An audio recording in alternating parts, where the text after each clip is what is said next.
let's go with who needs a travel coach first, because I think this is interesting. Because the industry is so nascent, right? So new, right? Where do you guys get the business from? Do you see more from like people approaching you guys more, or do you need to mainly do marketing more of it? Because I mean, the thing about travel coaching is that I don't know.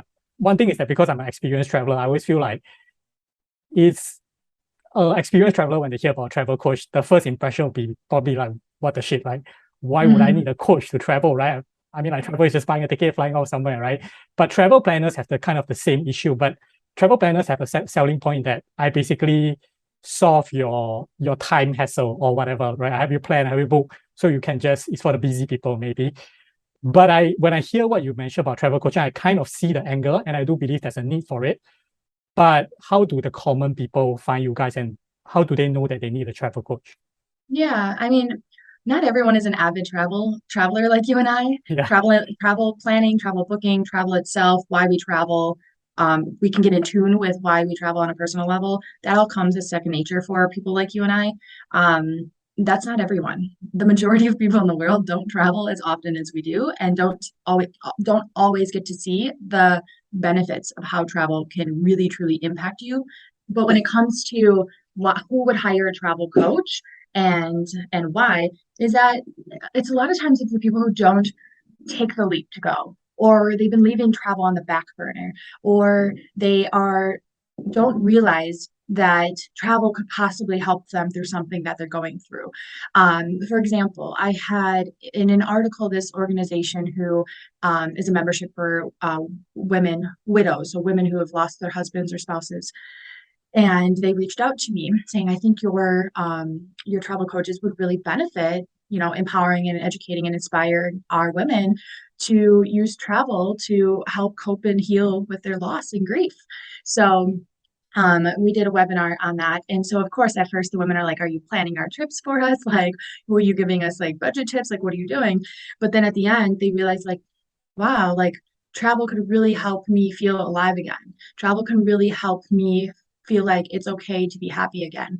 And, travel might, and why some of the reasons they felt like they couldn't would be like, well, what if I'm alone, and, so all these different things. So think about like a travel coach as like a life coach, just like someone dealing with grief, feeling like their life is over. A travel coach is saying, hey, but there's travel. Travel can really connect you with people.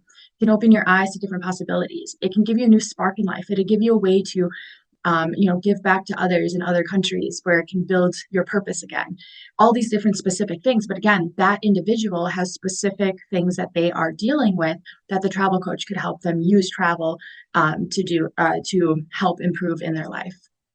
That's very interesting, because I think we have been across a few different episodes of the podcast. I've always kind of touched on this topic of like travel being either as an escape from like certain things or as a relief from certain things, right? And I definitely do agree that while yes, some people take travel as an escape and they come back to the same problems, but there are also definitely others who go and see the world, and it definitely helps in their problems or whatever they have had, right? Mhm. So it sounds as though that it takes a lot of focus on a certain area, and I'm not sure if this is right, but it seems like, for example, if I'm to deal with a client or work with a client who is experiencing a certain type of loss, like you say, maybe a death of a loved one or something, it seems like that kind of requires specialization, in that as a travel coach, I'll probably focus a lot on this particular area rather than do a very generic area. Is that typically correct? Like, do travel coaches usually focus on Um, a specific thing? no, not all the time. Like, some some do. Some have like very specific niches, or areas of focus. There are many who are just women helping any woman get the confidence to travel solo and how that can benefit you. And it also doesn't have to be as like woo woo or personal as grief and loss and death and stuff like that. There are many travel coaches who also just really specialize in the travel hacking and teach people how, hey, you can take control of your travels as well. You can also learn how to credit card hack or any of these things that the budget travelers and travel hackers like teach. Like it's a very, very broad niche because everyone has something so different to offer. And it's the one of the reasons why I'm so passionate about travel coaching is because, like I said, the industry has always said if you know something about travel, want a job in travel, you must be a travel, you must plan and book trips. You must write about travel. Like there are such limited options, but everyone knows something so different about travel and can help people in such unique ways. And that's why travel coaching is such a broader topic, really amplifying and spotlighting people's uniqueness within the travel industry.